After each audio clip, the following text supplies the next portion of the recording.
पाकिस्तान वाहिद वो मुल्क है जहां इनकलाब का नाम लेकर डिक्टेटर्स भी इस मुल्क पर रूल करते रहे हैं और आवाम को बेवकूफ़ बनाते रहे हैं। और आज भी हम देखते हैं कि जो फाशिस्ट लोग हैं वो यहाँ पर इनकलाब का नाम लेते हैं।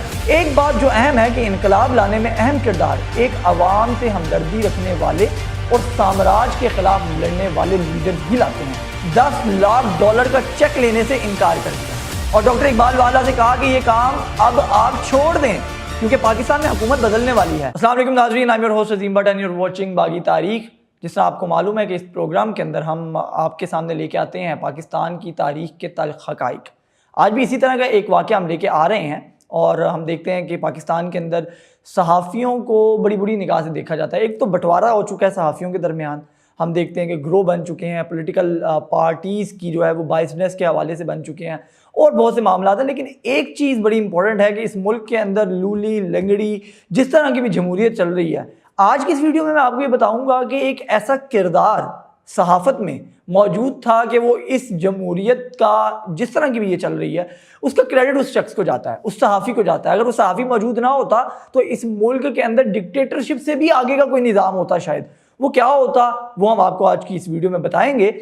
जब किसी भी मुल्क में इनकलाब आता है तो वो अगर खूनी ना हो तो इसके नताइज देर पा नहीं होते हैं। और दुनिया में किसी भी मुल्क में जब इनकलाब आता है तो इससे बराह रास्त या इनडायरेक्टली सारी दुनिया मुतासिर होती है। इसका असर दुनिया भर में 30 से 40 साल तक जो है वो रहता है और इनकलाब आने वाली रियासत के जो पड़ोसी होते हैं ख़ास तौर पर वो इससे मुतासिर होते हैं और उधर जो है वो इसका असर जो है वो देर पा रहता है। लेकिन एक बात जो अहम है कि इनकलाब लाने में अहम किरदार एक आवाम से हमदर्दी रखने वाले और साम्राज्य के खिलाफ लड़ने वाले लीडर्स ही लाते हैं।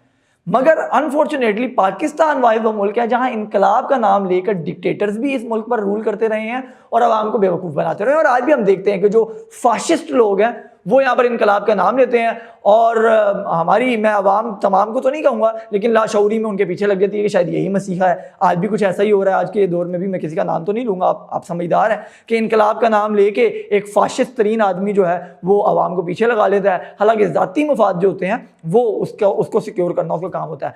हम वापस आते हैं अपने टॉपिक की तरफ कि इनकलाब फ़्रांस के बाद जिस खूनी इनकलाब ने दुनिया को सबसे ज़्यादा मुतासिर किया वो रूस का खूनी इनकलाब था, जिसके बाद दुनिया में एक नई आइडियोलॉजी मुतारिफ हुई है और नौजवानों में खास तौर पर इसका रुझान बढ़ा।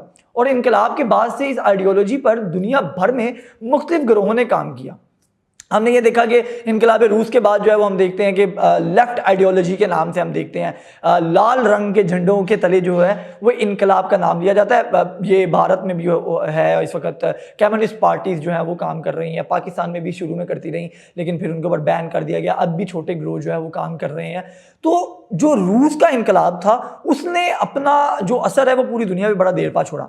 मगर आज की इस वीडियो में हम आपको पाकिस्तान में खूनी इनकलाब के नाकाम होने की वजह बताएंगे। इसकी बुनियादी वजह यह थी कि यहाँ इनकलाब का नाम लेकर खून रेजी करने वाले असल में मुल्क में जारी जमहूरियत की बसात लपेटना चाह रहे थे, जिसे एक सहाफ़ी ने नाकाम बनाया।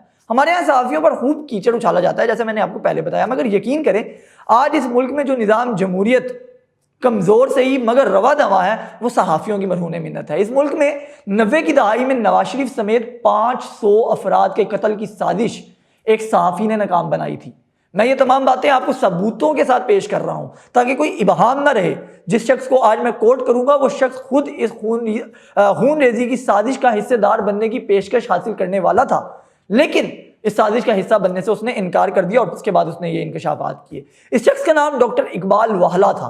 ये शख्स वो है जिसने कोहाटा में पाकिस्तान आर्मी का एटॉमिक प्लांट डिज़ाइन किया था और दुनिया भर समेत पाकिस्तान से बेहतरीन आर्किटेक्ट होने की बुनियाद पर इसको हमारे इदारों ने सिलेक्ट किया था। मगर उन्होंने क्या देखा और क्या जाना वो तारीख का एक तल्ख पहलू है जो आज हम आपको बताएंगे। इकबाल वाला जावेद चौधरी को इंटरव्यू देते हुए बताते हैं और जावेद चौधरी इसे अपनी किताब गए दिनों के सूरज में कलमबंद करते हैं कि 90 की दहाई में आमरीत और इक़्तिदार की जंग में जब जमहूरी इक़्तिदार को जड़ से उखाड़ फेंकने की कोशिश की जाती रही तो सहाफ़ियों ने इस साजिशों को नाकाम बनाया।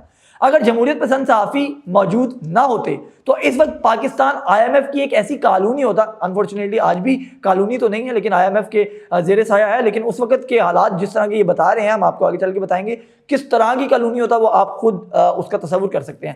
وہ بتاتے ہیں کہ IMF کی ایک ایسی کالونی ہوتا جہاں جمہوریت کا نام و نشان نہ ہوتا. ایسٹ انڈیا کمپنی کے بعد کے حالات سے بھی بدتر حالات ہوتے.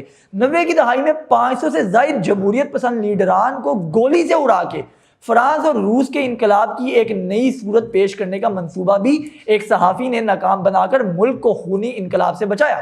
ڈاکٹر اقبال والا اپنے ایک انٹرویو میں جاوید چودھری کو بتاتے ہیں کہ 1992 میں کسی پروجیکٹ کو پاکستان میں شروع کرنے کے حوالے سے امریکی سینیٹر نے ان سے $10 لاکھ کا چیک لینے سے انکار کر دیا اور ڈاکٹر اقبال والا سے کہا کہ یہ کام اب آپ چھوڑ دیں کیونکہ پاکستان میں حکومت بدلنے والی ہے, لہذا یہ کام اب وہ خود دیکھ لیں گے.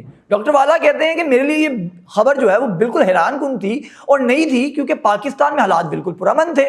ڈاکٹر اقبال کہتے ہیں کہ وہ اگلے ہی ماہ پاکستان واپس آئے. یہاں اگر اپنے ذرائع سے پتہ لگوایا تو ان کا بھی یہی کہنا تھا کہ حالات میں تو کوئی گڑبڑ نہیں ہے. جولائی کے آخر میں ڈاکٹر والا کی جب آرمی چیف جنرل آصف نواز سے ملاقات ہوئی تو ڈاکٹر والا ان کے تبدیل لہجے سے بہت کچھ سمجھ گئے. ڈاکٹر والا نے اپنے انٹرویو میں ذرائع کا تذکرہ کیے بغیر کہا کہ یہ بات سچ ہے کہ ستمبر 1992 میں ایک بہت بڑا انقلاب پاکستان کے دروازے پر دستک دے رہا تھا. کچھ لوگ غلام اسحاق اور نواز شریف کی چھٹی کر کے ملک میں ٹیکنوکریٹ حکومت لانا چاہتے تھے. یہ فارمولہ اس حد تک جو ہے وہ طے ہو چکا تھا کہ IMF کے ایک اعلیٰ عہدیدار کو وزیر اعظم بنانے کے لیے تیار کر لیا گیا تھا. اس نے شیروانی بھی سلوا لی تھی, جبکہ وزیر خزانہ کے عہدے کے لیے شاہد جاوید برقی تیار بیٹھے تھے اور وزیر اطلاعات بننے کی پیشکش ڈاکٹر اقبال والا کو کی گئی.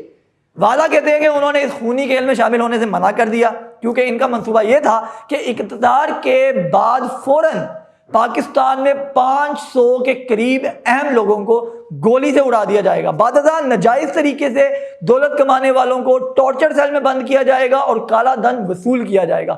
گو کہ یہ منصوبہ بڑا آئیڈیل انقلاب تھا لیکن میں اس کشت و خون میں نہیں پڑنا چاہتا تھا. یہ ڈاکٹر اقبال والا کہتے ہیں تاہم میں نے اس منصوبے کو صیغہ راز میں رکھنے کا وعدہ کیا کیونکہ اس کے علاوہ میرے پاس کوئی راستہ نہ تھا, وگرنہ 500 مقتولین میں سے ایک نام میرا بھی ہوتا. ڈاکٹر والا کہتے ہیں کہ ہو سکتا ہے کہ یہ منصوبہ آگے چل کر کامیاب ہو جاتا لیکن 17 اکتوبر 1993 کو پاکستان کے ایک بڑے اخبار کے چیف ایڈیٹر نے یہ ساری کہانی نواز شریف کو بتا دی. اس چیف ایڈیٹر کو انقلابیوں نے اپنا بندہ سمجھ کر اعتماد میں لینے کی غلطی کر لی تھی. نواز شریف محتاط ہو گئے اور انقلاب بھی فوراً بکھر گئے. اس سے قبل نواز شریف کے خلاف کوئی مزید سازش تیار ہوتی آصف نواز انتقال کر گئے. ان انقلابیوں کا یہ کہنا تھا کہ ان کو قتل کیا گیا اور یوں انقلابیوں کی یہ سازش اپنی موت مر گئی. آج میڈیا کو ماضی اور مستقبل کا تانا مارنے والی غیر جمہوری سوچ اور قوتوں کو یہ نہیں بھولنا چاہیے کہ جس ملک میں وہ میڈیا پر دھمکیاں, حملوں اور پابندیوں کا سہارا لے کر ان کی زبان بند کرنا چاہتے ہیں, اگر 93 میں ایک صحافی نے اپنی زبان بند رکھ لی ہوتی تو ملک میں یہ حالات ہی نہ ہوتے. آج ہم IMF کی کالونی تو دور کی بات ہے, جس طرح بتایا گیا کہ یہاں پر حالات جو ہیں وہ ایسٹ انڈیا کمپنی سے بھی بدتر ہوتے اور پھر آپ خونی انقلاب کو لے کے بیٹھے ہوتے. اور ہم چائنا میں اس کی ایک ہلکی سی جھلک دیکھتے بھی ہیں کہ کوئی بھی بات کرنا اگر چاہتا ہے تو اس کو اڑا دیا جاتا ہے, اڑانے کے بعد صاف صفایا کر دیا جاتا ہے, خبر کوئی دی نہیں جاتی ہے. تو اس طرح کے حالات پاکستان میں ہوتے. آج لولی لنگڑی جس طرح کی بھی جمہوریت چل رہی ہے, اس کا کریڈٹ صرف اور صرف صحافیوں کو جاتا ہے. یہ ہماری زبان بندی کی کوشش تو کی جاتی ہے لیکن اگر جس طرح پہلے بتایا کہ 93 میں ایک صحافی نے اپنی زبان بند رکھ لی ہوتی تو ملک یہ ہوتا ہی نہ. شاید آپ سوچ رہے ہوں گے اس سے بہتر ہوتا, اس سے بہتر نہ ہوتا, اس سے بھی بدتر ہوتا. اور ہم باقاعدہ طور پہ ابھی تو ہم ان آفیشیلی اپنے آپ کو کہتے ہیں نا کہ ہم کسی نہ کسی کی کالونی ہے, اس وقت ہم آفیشیلی کسی کی کالونی ہوتے. فی الحال کے لیے اتنا ہی. اگلے پروگرام میں پھر کسی نئے تلخ حقائق کے ساتھ آپ کے سامنے حاضر ہوں گے. مجھے اجازت دیجیے. اللہ نگہبان.